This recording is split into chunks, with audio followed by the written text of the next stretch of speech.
At some point, you're going to want to create an exit out here onto the green roof. So let me show you how you're going to do that. I'm in my isometric view. One thing is this step here, from the top of this down, if I put a door or a glass wall here and a door here, it would be quite a big step down. So let's first deal with that. I'm going to select this wall, and I'm going to choose this corner here, this edge, to look at. And if I click this top triangle and drag it down, you can see I shrunk my wall down, and it's giving me a couple errors there, but it's okay. We're just trying to shrink this down so that it's pretty close to the dirt but still showing. So I'm going to click off that, and really what I'm looking for is pretty much just down below that brick level, but it looks like I can go a little bit further. So let me change my perspective, keep dropping it down. I just want to get that lip on there. So that looks pretty good, but it gives me sort of an awkward height here. I have 2.5 and 35/64. That's a little ridiculous. So I'm just going to get rid of the 35/64. Right now I have 2 feet 5 inches, and it's going to be different for everyone because you may have a different green roof thickness. So you're going to have to check this out on your own. But when I do that, now I have a pretty nice, reasonable height, because then if I need to make another elevation, then I can set it to 2 feet 5 inches higher than the my previous level. So that should be a little easier for me to figure out. And now when I go to these other two, I can control click them, and I know that my height was 2 feet 5 inches. So it's easy to set that. And it says it can't create a sweep of the wall. We don't need to worry about that. We're not that's not going to affect what we're doing. So now I've dropped these down, but I want to put in some sort of a exterior glazing, so that some sort of a curtain wall here. So if I click on wall, then I need to go down here and select one of these options. So what I want you to do is choose exterior glazing. Storefront has larger mullions, and I'm going to show you what a mullion is too. But remember that we were at 2 feet 5 inches, so that is our base offset.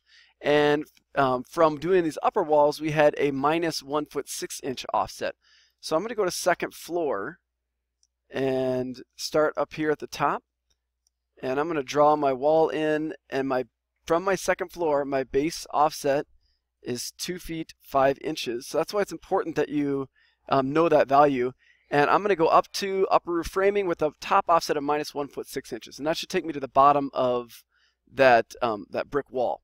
So now let's draw this in here. I want it to be centered, and I'm going to go from edge of brick to edge of brick. And let's just take a look at that. So you'll do that, and you repeat that with all of these if you want to have a curtain wall for all of them. If you want to make it bricked in, then just choose an exterior wall and just make it solid brick all the way through. I don't. So now let's say that I want to put a door so that they can actually get outside. Obviously I'm not going to put one here because that's an opening. Your opening may be in other places. You may not even have an opening, so you may have some options. But I'm going to go over to this panel right here, and I want to put my door in this panel. I want this to be my actual door. From floor to ceiling, it's going to be this giant sweeping door, which probably a little bit too big, but just to get you kind of an idea. So if you click on this, we get the whole thing. I don't really want that. I want to just drag it until you see that blue dotted line on that one.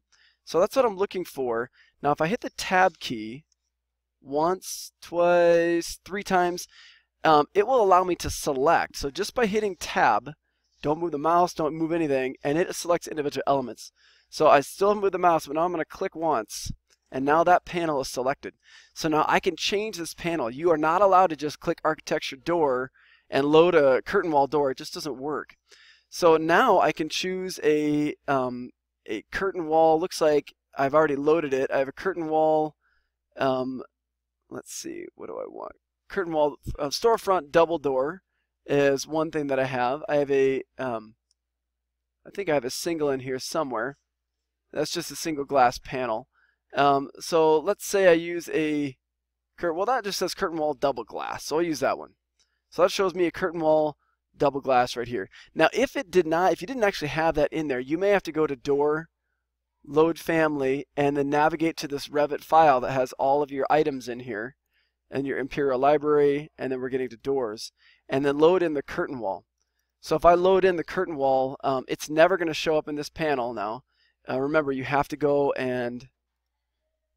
to the dotted line, hit Tab a couple times, and I'm going to click to select that one. And then if you go into this option here, this properties, you can choose it. Now storefront double door looks a lot different. So you can see this has giant mullions on it, and so you may not want to have that. You might want to have a nice cleaner look. So if you want to see how you can make your doors not be super giant and go from floor to ceiling, then I can show you how to do that. But for now, I think leaving it like that is just fine. And then you're probably going to want to continue your exterior glazing all the way across. And if you want to have a couple different sets of doors, you can. One other thing that you're going to need to account for, though, and that will be it for this, if I hide this, is when we look at it from the inside, that's going to be quite a jump. And I'll hide all of these so that you can see a little bit better. It's going to be quite a jump from here to jump up into there. That's not going to work. So you're going to have to build a staircase from the top of the second floor elevation, and then you're going to have to build it up so that it matches up with here. So that's one thing that you're going to have to do. You can create a wide staircase, but you need to have a flat sort of platform area. You can't have this top step right here and then going out, because if someone opens the door, then they'll push you down the stairs. So that's one thing that you're going to have to create, but you've already seen a couple videos on stairs, so I'm hopeful that you can create those. If you have any problems, let me know.